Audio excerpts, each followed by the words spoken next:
Maithili express की शानदार प्रस्तुति। फुट गेलै हमर किस्सा महाता गे, हम हो छियौ इज्जतदार। डीजे कंचन राज, नीम चौक, चौसीमा, वैशाली। खुशी रिकॉर्डिंग स्टूडियो बलुआहा। प्यार ते जे हमहू कलियो तोहरा से छोरिया, फुट गेलै हमर किस्सा महाता गे। जाके नैहरवा छोरी बहनै छी रंगाबाज, फुट गेलै हमर किस्सा महाता गे। जाके नैहरवा छोरी बहनै छी रंगाबाज, फुट गेलै हमर किस्सा महाता गे। फेरो नहीं बोले छौरा हमरा तू चर्चा, छिही ने हमारो तू यार रे। छैयर वे हमारा तोरे जे चलते, हम हूँ छियौ इज्जतदार रे। छैयर वे हमारा तोरे जे चलते, हम हो छियौ इज्जतदार रे। हम हो छियौ इज्जतदार रे। जाके नैहरवा छोरी बहनै छी रंगाबाज।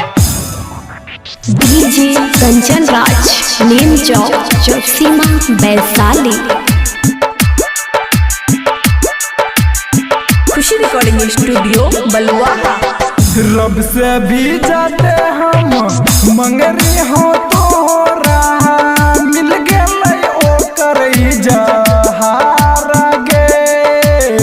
यरबे के चलते तू हमरा छोड़ के गेलही, फुट गेलै हमर किस्सा माता गे। जाके नैहरवा छोरी बनली तू रंगाबाज, फुट गेलै हमर किस्सा महाता गे। जाए दे हम चाहे रिया तोर दिल से, मारे छैयर वे हमरे लायक रे। शादी के बात करिए हमरा पप्पा से, हम हूँ करबो तोरा से प्यार रे। शादी के बात करिए हमरा से पासे, हम हूँ करबहु तोरा से प्यार रे। हम हूँ करबहु तोरा से प्यार रे।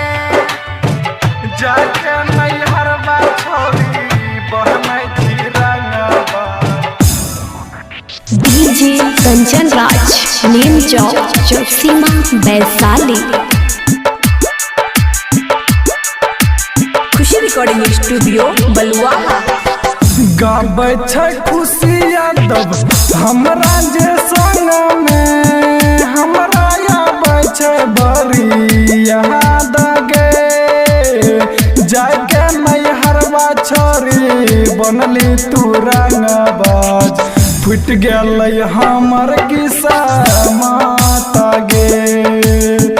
जाके नैहरवा छोरी बनली तू रंगाबाज, फुट गेलै हमर किस्सा महाता गे।